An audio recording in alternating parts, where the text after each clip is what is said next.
सभी को नमस्कार। ऑनलाइन क्लासेस में आप सभी का स्वागत है।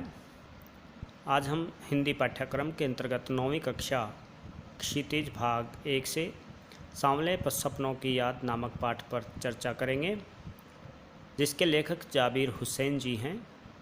सबसे पहले जाबिर हुसैन जी का हम जीवन परिचय पढ़ेंगे, जो आपको लिखना है। देखिए, जीवन परिचय के बारे में हम पहले भी आपको बता चुके हैं। सबसे पहले आप उनके जीवन के बारे में लिखें, उसके बाद प्रमुख रचनाएं लिखें, उसके बाद साहित्यिक विशेषताएं लिखें और अंत में भाषा शैली पर प्रकाश डालें। उसी क्रम में आपकी जो पुस्तक NCERT द्वारा दी गई है, उसमें जाबिर हुसैन का जो जीवन परिचय दिया गया है, उसको आप इन जो महत्वपूर्ण बिंदुओं पर अभी बात कर रहे थे किस प्रकार लिखेंगे, आओ पढ़ते हैं। तो देखिए, जाबिर हुसैन का जीवन परिचय। जाबिर हुसैन जी का जन्म जो है 1945 में गांव नन्हई, राजगीर जिला नालंदा, बिहार में हुआ था, याद रखेंगे। वे अंग्रेजी भाषा और साहित्य के प्राध्यापक रहे, यानी उन्होंने अंग्रेजी साहित्य को पढ़ाया। सक्रिय राजनीति में भाग लेते हुए 1977 में मुंगेर से बिहार विधानसभा के सदस्य निर्वाचित हुए और मंत्री बने। 1995 से बिहार विधानसभा परिषद के सभापति रहे हैं। जाबिर हुसैन हिंदी, उर्दू और अंग्रेजी 3 भाषाओं में समान अधिकार के साथ लेखन कार्य करते हैं। अब देखिए, यहाँ तक आप उनके जीवन परिचय हेडिंग में डालेंगे। उसके बाद प्रमुख रचनाएं रेखांकित करेंगे, यहाँ से शुरू करेंगे। 3 भाषाओं में उनका अधिकार रहा है।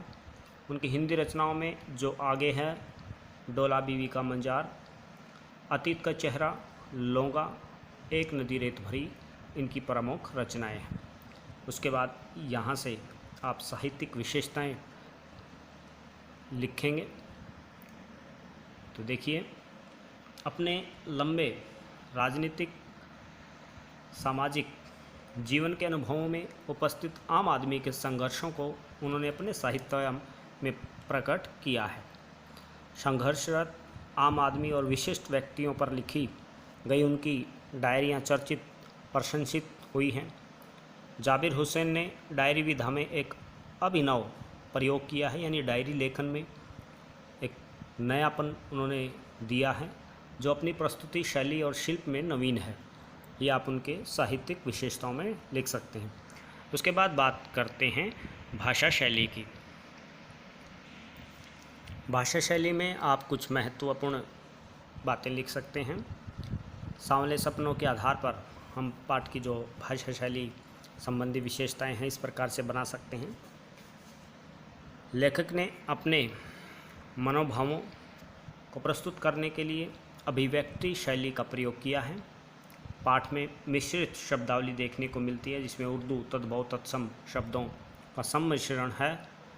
जाबिर हुसैन अलंकारों की भाषा में लिखते हैं। उपमा, रूपक उनके प्रिय अलंकार हैं। इनकी शैली चित्रात्मक है। पाठ पढ़ते हुए इसकी घटनाओं का चित्र उभर कर हमारे सामने आता है। कलात्मकता उनके हर वाक्य में है। वे सीधे सरल शब्दों का प्रयोग नहीं करते हैं, बल्कि जटिल वाक्यों का प्रयोग करते हैं।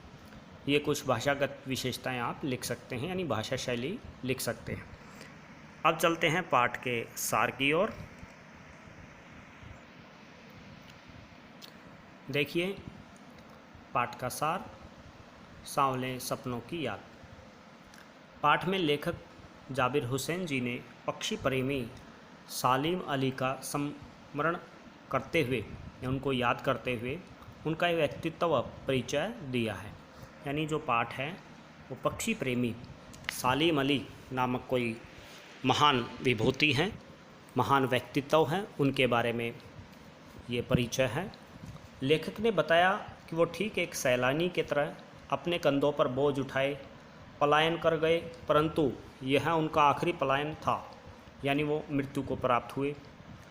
वो प्रकृति में ठीक उसी पक्षी की तरह विलीन हो गए जो आखिरी गीत गाने के बाद मौत की गोद में जा बसा हो। सालिम का मानना था कि लोग पक्षियों को आदमी की नज़र से देखना चाहते हैं।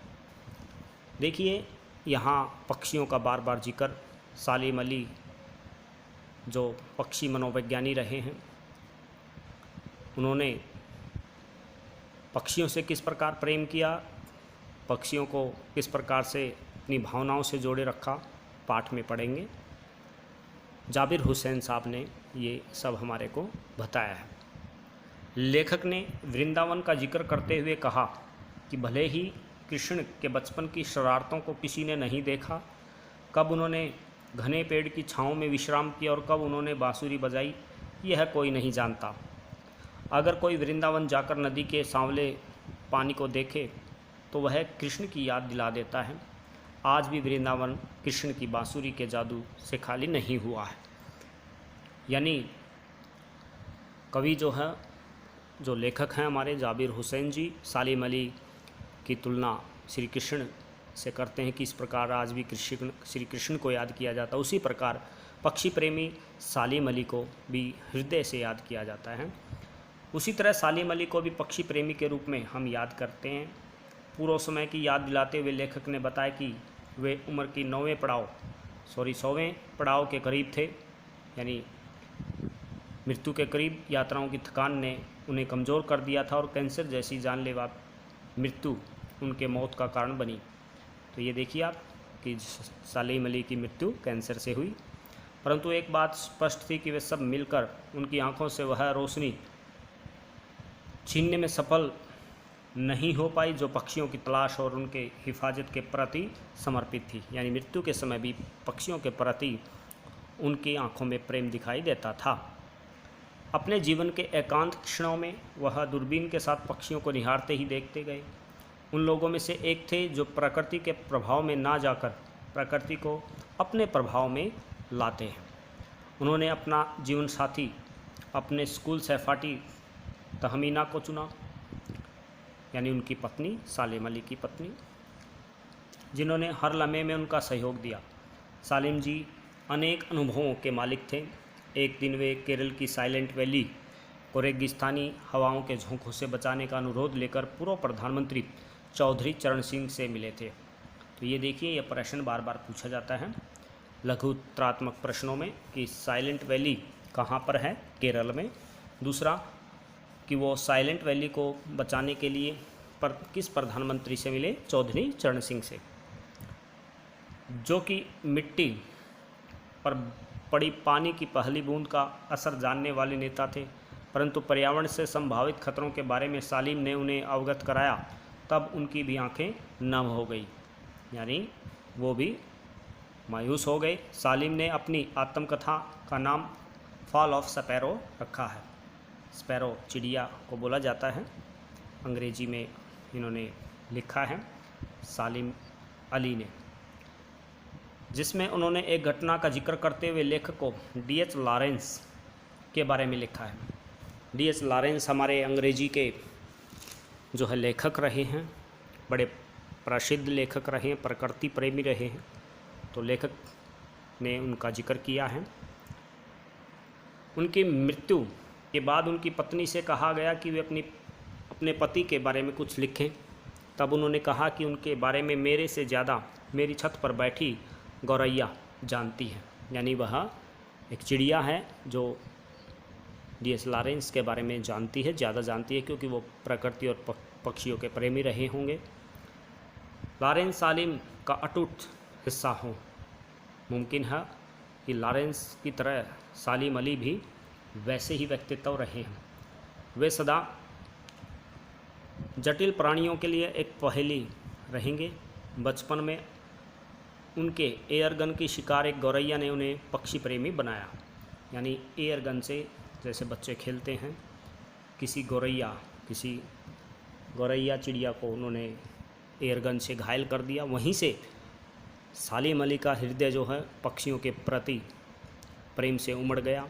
ये घटना बार बार याद रहेगी। जो राह दिखाई पक्षी प्रेमी के रूप में वह उन्हें नए नए रास्तों की ओर ले जाती रही। वह एक भ्रमणशील व्यक्ति रहे जो कि प्रकृति की दुनिया में एक टापू के बजाय अथाह सागर बनकर उभरे, यानी कोई छोटे व्यक्तित्व के नहीं बल्कि विशेष व्यक्तित्व के रूप में, पक्षी प्रेमी के रूप में सालिम अली का व्यक्तित्व सामने आया। ये था पाठ का सार। आज के लिए इतना ही। पाठ का सार समझें, अभ्यास के प्रश्नों के साथ फिर उपस्थित होंगे। तब तक आप जाबिर हुसैन का जीवन परिचय लिखें और याद करें। धन्यवाद। आपका दिन शुभ हो।